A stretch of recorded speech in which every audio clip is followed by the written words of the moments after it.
현장의 자율적 수업 혁신을 지원하는 교사가 이끄는 교실 혁명이 시작된다. 들어보셨습니까? 네, 교육부에서 2024년부터 본격적으로 시작하는 자율적 수업 혁신 지원 방안의 타이틀로 알고 있습니다. 그 자율적인 수업 혁신이라는 말은 한편 이해가 돼요. 근데 교실 혁명이라는 말은 조금 과격한 표현 같거든요. 어떻게 자율적 수업 혁신과 교실 혁명이 연결되는 겁니까? 과거에 이제 이런 수업 혁신은 국가가 주도한다거나 일방적으로 교사는 따라오는 거였다면 이제는 교사가 중심이 돼서 자율적으로 다양한 수업의 변화를 이끌어 보겠다는 취지로 전 이해가 됩니다. 그럼 도대체 왜 이 시점에 교실 혁명, 자율적인 수업 혁신 말하는 겁니까? 디지털 교육 격변기라고 하잖아요. 그래서 AI가 등장을 하고 디지털 기술이 발전하고 또 여러 가지 이런 학령 인구 감소라든가 환경 위기라든가 시대적으로 변곡점에 와 있다라고 생각이 듭니다. 그러니까 저희가 터닝 포인트라고 하죠. 변곡점은 지금 현재 디지털 기술로 인한 혁신들, 그리고 교육 환경을 둘러싼 사회적 불확실성, 굉장히 미래 교육에 있어서 역량이 중요하다라고 이제 말하고 있는 이 시점이에요. 그러면 지금까지 이루어졌던 수업을 되돌아보고 그 수업이 바뀌어야 된다라는 문제의식에서 출발한 것 같은데, 교육부에서는 어떻게 말을 하고 있죠? 그러니까 과거의 이런 교실 수업을 미래 시대, 미래의 교실로 바뀌어야 된다라고 좀 말을 하고 있습니다. 그래서 이런 전달식 일방적 수업에서 학생 참여형, 학생 맞춤형 수업으로 변화가 돼야 되고, 이런 교사는 지식의 전수자가 아니라 학생 맞춤 학습을 하고 사회 정서 역량을 지원하는 사람이 되어야 된다. 그리고 교재도 서책형 교과서에서 다양한 에듀테크 기반의 이런 디지털 기반 콘텐츠를 활용해야 한다라고 보고 있습니다. 그러니까 교사를 수업 혁신의 주체로 본 거는 굉장히 긍정적이에요. 그리고 그들이 자발적으로 참여해야 된다, 능동적으로 지원해야 된다, 이런 말을 하고 있는 것 같은데, 그 현장의 의견을 수렴했다면서요? 그래서 이 현장에 이제 다양한 이런 의견 수렴을 통해서 우선은 인식 개선도 필요하고 자발적 동참과 특히나 동료 교사, 학교의 동참이 필요하다. 그리고 체계적 지원이 필요하다는 의견을 지금 개진하고 있었습니다. 그 방법론적으로 구체적인 예를 한번 들어봐 주세요. 그래서 우선은 이런 전문적 학습 공동체라든가 교원, 연구 모임의 이런 지원을 좀 확대하고, 그 다음에 그런 연구하는 교사들이 좀 더 인센티브도 받고 자신의 활동에서 좀 더 보람을 느낄 수 있는 지원체가 필요하다라고 좀 얘기를 하고 있습니다. 교사들의 능동적 참여를 이끌기 위해서 교사들의 전학공, 전문적 학습 공동체를 활성화하겠다. 이건 굉장히 의미 있는 이야기인 것 같아요. 그러면 이것이 어떻게 학교 혁신과 연결됩니까? 그래서 이제 우선은 우리 교육부에서 플랫폼을 만들었더라고요. 함께 학교 플랫폼, 그리고 뭐 기존의 티클리어라든가 이런 다양한 플랫폼 안에서 교사가 어떤 수업 연구 결과물을 공유하고, 근데 거기에 따라 또 어떤 인센티브라든가 다양한 어떤 좀 지원을 받을 수 있도록 해놨습니다.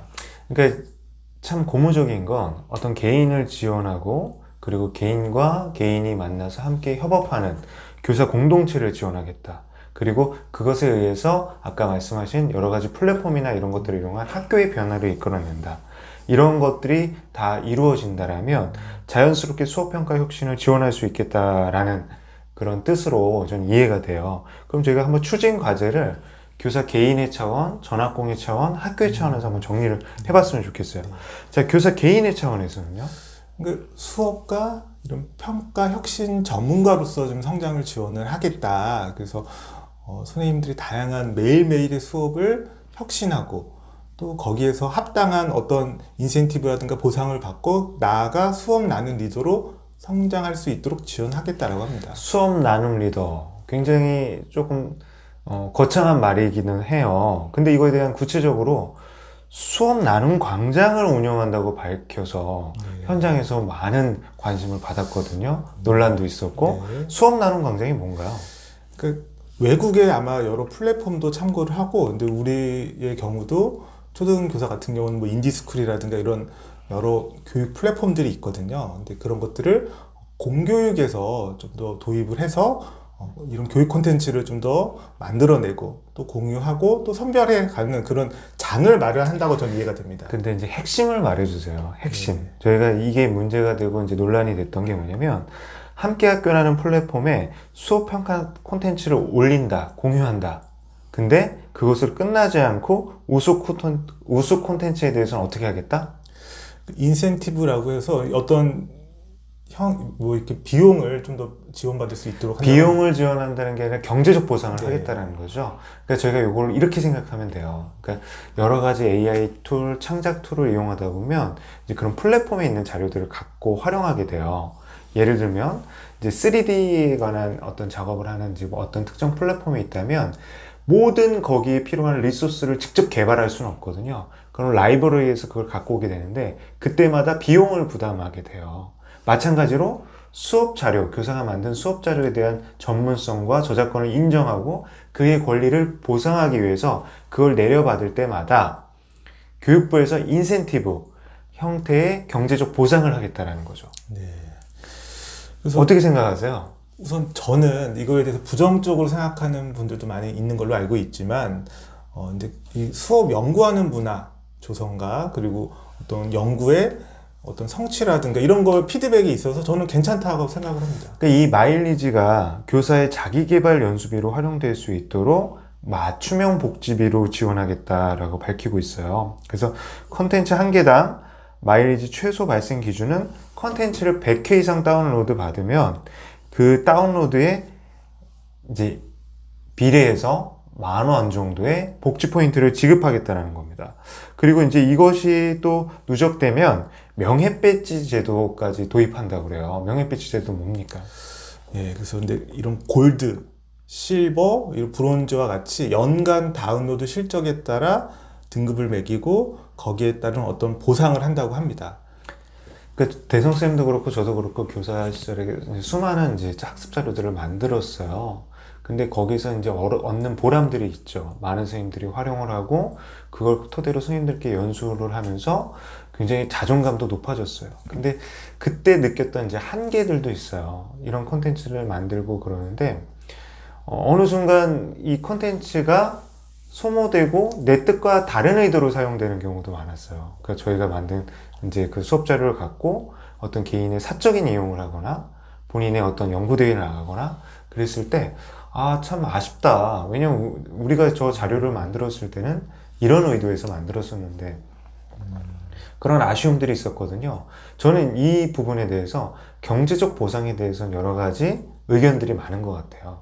근데 이것만큼은 전 긍정적으로 봐요. 뭐냐면 교사 개인의 연구 결과 창작물에 대한 존중. 그 존중에 대해서는 굉장히 마땅히 칭찬하고 격려하고 그분들에 대한 어떤 권리를 보장해 줘야 된다고 생각해요. 대웅 쌤은 어떻습니까? 요즘에 이런 디지털 서명이라고 하는 기술이 있잖아요. 그래서 이 저작권에 대해서 원작자의 그런 표시라든가 그리고 저작 활용 범위를 좀 더 이렇게 좀 명확히 해놓는다던가 그리고 교육적 활용으로는 이게 활용이 가능하지만 사적인 활용은 제한을 한다든가 그런 것들이 좀 필요할 것 같고요. 저는 교사들이 현장 수업, 교실 수업에서 필요한 여러 가지 자료들을 이런 사적인 플랫폼이나 이런 데서 활용하기보다는 공적인 플랫폼에서 얻고 거기에서 이런 노력을 하거나 연구한 이런 선생님이 충분히 보상을 받는 게 저는 어떻게 보면은 교육 발전에도 저는 도움이 된다라고 생각을 합니다. 그러니까 찬성한다는 뜻이죠? 저 대성쌤이 저하고는 의견이 틀린 줄 알았는데 의외로 찬성하네요. 그러니까 근데 저희가 이거에 대해서는 좀 우려의 목소리도 전달을 해주세요. 어떻게 현장에서 왜 우려를 하고 있습니까? 그러니까 항상 이 목적이랑 방법이 이제 바뀔 때가 있어요. 그런 보상에 더 치중을 한다거나 우리가 근무 시간에 학생 교육을 위해서 이런 이런 콘텐츠가 필요한 건데 콘텐츠를 만드는 걸 더 목적으로 치중한다거나 그런 경제적 보상에 치우치지 않도록 보완책이라든가 뭐 근무 시간 내에서는 탑재가 안 되게 한다거나 그런 것들이 좀 필요할 것 같습니다. 근무 시간하고 이제 저는 이제 그건 별개로 본말 전도에 우려가 있다라고 생각을 해요.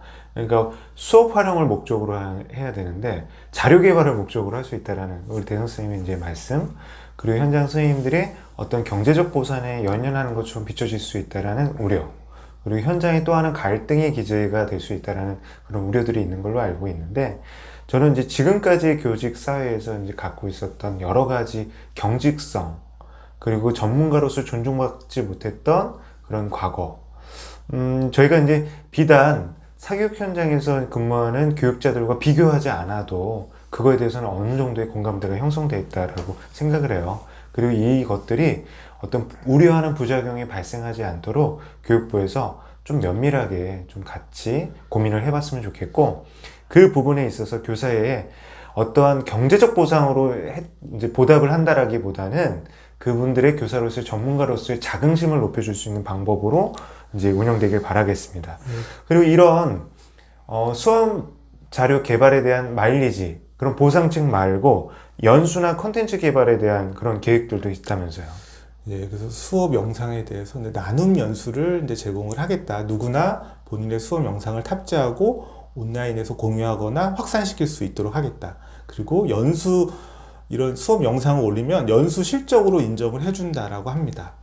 그리고 이제 아까 우리 대 선생님이 이제 저희랑 저랑 이제 경제적 보상에 대한 그런 거에 대해서 얘기했는데, 교사들이 자긍심을 높여줘야 된다고 그랬어요. 근데 때마침 또 교사의 자긍심을 높여주고 우수 사례를 전파하기 위한 교육부 계획도 있다면서요. 예, 그래서 올해 수업 혁신 교사상을 신설을 한다라고 합니다.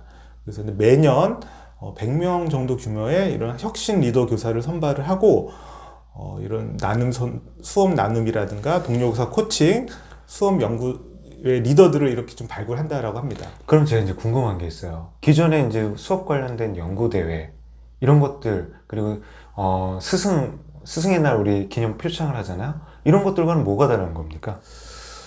이제 지금 아마 이제 디지털 기반 수업의 이런 평가 혁신을 좀 아마 좀 초점화한 것 같아요. 그래서 아까 말씀드렸던 온라인 콘텐츠를 좀 개발을 한다던가, 새로운 변화되는 수업에 대한 나눔을 좀 더 실천하시는 분들을 대상으로 이런 수업 혁신 교사상이 좀 운영될 거라 생각이 듭니다. 네. 그러니까 기존에 운영되었던 이제 올해의 스승상, 대한민국 스승상, 그리고 대한민국 수학교육상, 기존에 이제 운영되던 것에 더해서 저는 인상 깊게 본 게 뭐냐면, 함께학교 플랫폼을 활용해서 후보자를 접수를 받겠다라는 거예요.